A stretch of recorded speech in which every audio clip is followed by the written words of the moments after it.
It completely destabilised the situation, of course. Pre-Roman Britain was in fact a collection of often feuding tribal kingdoms. There is very little written evidence about early British tribes, but John Crichton showed me a burial from the period which contained some intriguing items. Lexington Tomb Millers is a burial found just outside Colchester. Dates to about 10 BC, so this is still about 50, 60 years before the Roman conquest.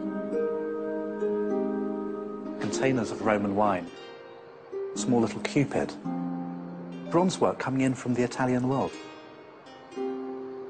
This stuff just isn't being produced in Britain at all. Here's a small little medallion of the Roman emperor, the Emperor Augustus. So a really nice personal gift from the emperor.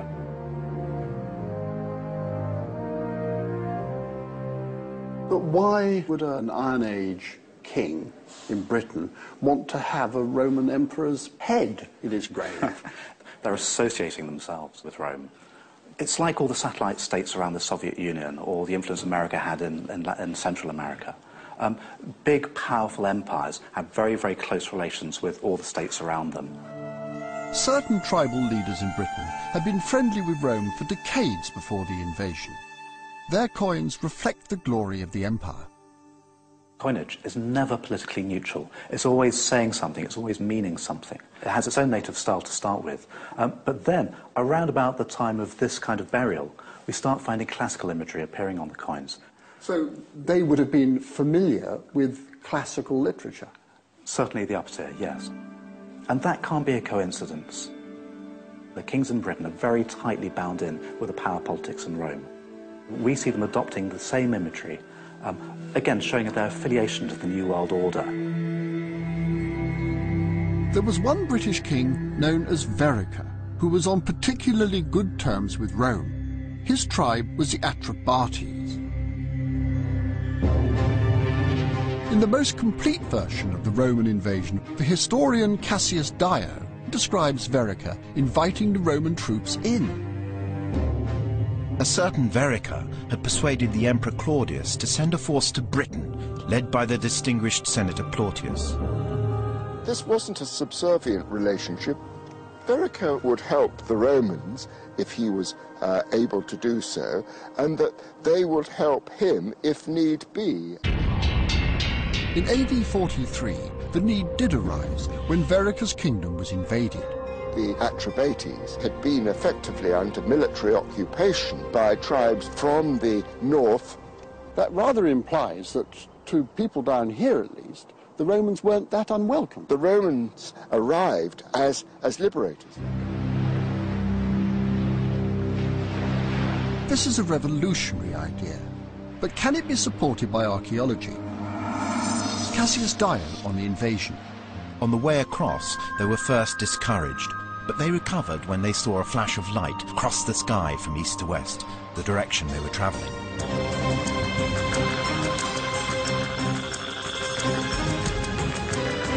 When the fleet reached the island, there was no one to oppose them.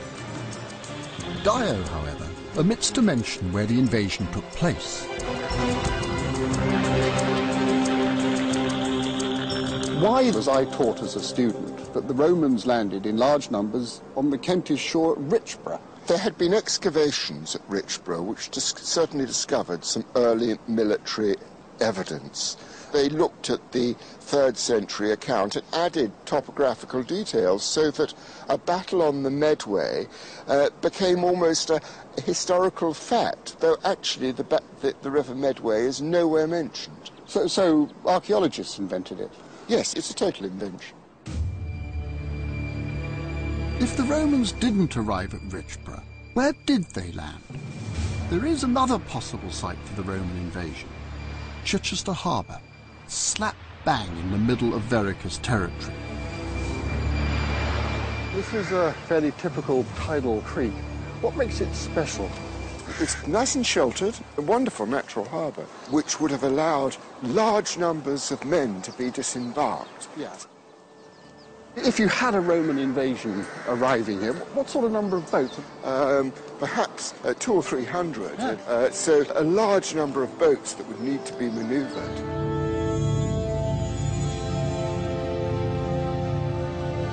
Chichester Harbour is in fact right next to Fishbourne Palace. So was the palace anything to do with King Vereker? The palace was built 30 years after the invasion. However, recent finds of ceramics have revealed that there was a base at Fishbourne before the invasion.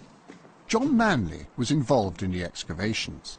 The fact that we found these kind of ceramics and food remains suggests it was a heavily Romanized place before AD 43. To my mind, it makes it much more likely that a large part of the invasion force landed here in territory that they were familiar with, maybe in territory where they already had client kings. It was Vereker who pleaded with the Romans to come to Britain.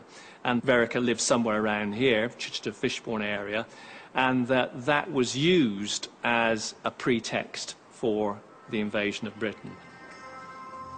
Now, we don't hear of Vereker again after AD 41, so it is conceivable his relative, maybe even his son, was brought in by the incoming Romans and settled here as a client king. Although we can't be certain, Vereker's son was probably called Togidubnus. Excavations at Fishbourne found the marble bust of a child. Was this the owner of the palace? The marble head has to have been carved in Rome. There was no marble carving in Britain. It's very likely that of Togidubnus at the time he was made a Roman citizen. Do you think Togidubnus himself would have lived here at Fishbourne? I think almost undoubtedly he did. It's an enormous palace. This must have been something of a power centre for King Togidubnus, who was increasingly given territories and authority to rule much of the rest of the province. This contradicts the conventional account of the Roman conquest. King Vereker opened his doors to the Roman troops who sailed peacefully up Chichester Harbour. In honour of this new alliance, the most splendid palace was built not as a symbol of Roman suppression, but as a celebration of British tribal power. The Romans claimed that they came, saw and conquered, but in actual fact they were invited into this country. Once here, they didn't crush our native culture, but guided the development of an increasingly diverse society. In the years after the invasion, the Romans built a series of towns across Britain. Perhaps most opulent of these was Bath.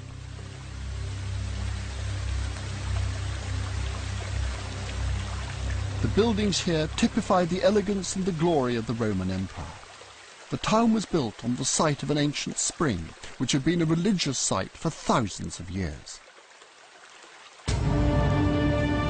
It's a great natural phenomenon. 250,000 gallons of water a day just pours out of the ground. It's hot, it's 40-odd degrees centigrade. Barry Cunliffe excavated the baths in the 1970s. Within 30 years of the invasion, they were putting up this great monument. And the first job was to contain the spring. It was a pretty impressive piece of engineering because of that water coming out all the time. You could take one view. Here are the Romans who've come to this place and they've imposed this great Roman building, slapped it down on the landscape. And this could be seen as a sort of imperialism. But I don't think it's like that at all. What we're seeing here is the Romans being very, very sensitive to the sanctity of the place. They recognize it as a sacred place. They appreciate it as a sacred place. Although the buildings are Roman and the sculptures look Roman, the iconography, I think, is hinting at something that goes right back into the Iron Age. When we excavated in the temple precinct, we were able to work out there was a real order about it. Facing east with the great Gorgon's head was the temple front itself. And then on either side there were two sculptured facades with pediments. On the north side, the pediment had the goddess Luna in it, who was shown riding her chariot across the night sky. On the southern side was a pediment with a god of the sun, Sol, with a spiky crown. So you've got a sort of sense of north cold, south hot.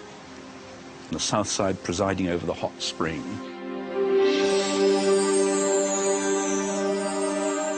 And the balance between the goddess and the god, the male-female.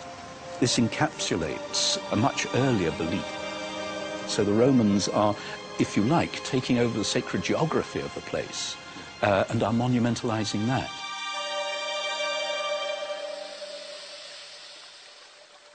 Many objects were thrown into the sacred spring as offerings. This is a startling reminder of the age-old customs in the Witham Valley and the Arthurian story of the Lady of the Lake. The spring is a fissure going down into the underworld where the deities lived, so you could communicate there. This, we know from the Roman period, was sacred to Sulis Minerva, the two words put together. Now, Minerva, of course, is the Roman goddess. And Sulis is presumably the Iron Age goddess, the person revered here going right back in time. The earliest occupation is Mesolithic, going back to 7000 BC. People will always have revered it. You can imagine what it would have looked like at the time of the Roman conquest. The water brings up iron oxide, and that would have spread red crusts around on this black mud. And it must have looked almost as though the ground was bleeding. The construction of these baths is a magnificent feat of engineering for which the Romans are quite rightly admired. Although they gave us magnificent buildings and luxurious baths, I do not believe that the Romans fundamentally changed this country's soul. Through the years of Roman occupation, Britain developed a unique ability to absorb foreign